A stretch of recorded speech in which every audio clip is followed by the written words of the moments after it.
Okay, now we're joined by Kendra Andrews, who covers the Warriors for us, based in San Francisco. How's it going, Kendra? It's pretty good.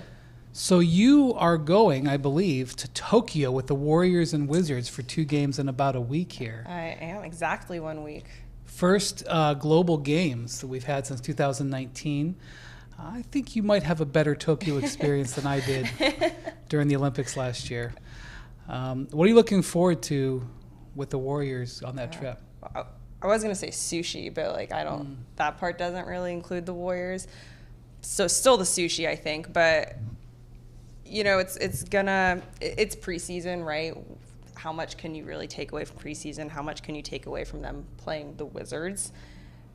And it's going to give the first glimpse, I think, where this team is at coming off of that championship, most notably James Wiseman, right?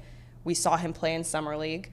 That was the first time we've seen him play in a year and a half, but that was with the Summer League team. To be honest with you, that is what I want to watch. I'm interested. I know Wiseman was I think he averaged like 10 and 5. Yeah. He did have some he was blocking shots, protecting the rim. Wiseman, to me, is one of the most interesting people to watch in the league. I've been intrigued with his talent for years now, but he has played, I think, 39 games in his whole career. Right. Had 2 knee surgeries last season.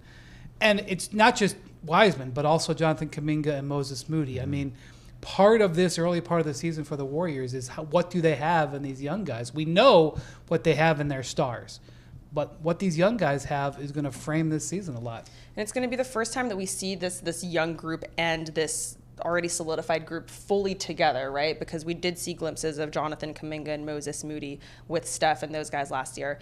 We haven't seen James Wiseman with it. You're going to add in Jordan Poole. So when we're talking about this Warriors win now, invest in the future, how do we balance it? This is the first time that we're actually going to see the complete group of both of those conversations play together.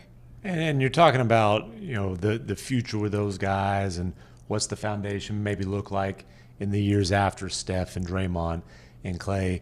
Wiseman is particularly fascinating because, you know, I think they're going to obviously have to give him time, have to give him, you know, some minutes, some space to develop the season to show what he has. But there could be a very fascinating and, you know, perhaps difficult decision for Steve Kerr and that front office to make as they're getting closer to the playoffs. Because I'll be honest with you, last year when there was still discussion about Will Wiseman might be coming back, it's like, man, I don't think Steve Kerr and those guys want him coming back this year. And so is he going to progress enough to where they're going in the playoffs and he's seen as a guy who can contribute to a championship run? Or is it going to be, hey, this number 2 pick in his 3rd season is not good enough to crack our playoff rotation? I mean, that would be not good, but they can afford it if it's not. They have to find out what they've got in him.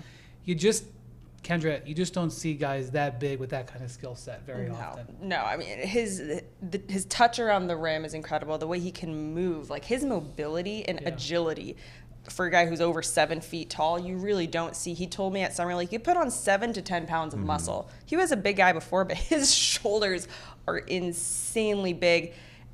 The feel that he has, it's there. It's about the nuances of the game and figuring out. Like we saw it with Kuminga and Moody this past season. The Warriors really did scale back their roles. Do the simple stuff. We don't want you doing all that. And they're going to ask the same of Wiseman. So I think, first off, for the people thinking he's going to automatically come in and just be their starting center, that's not the case. They're going to bring him along slowly to get the feel. But it's all there on paper. Can he just bring it out to the game because he hasn't had the chance to do it?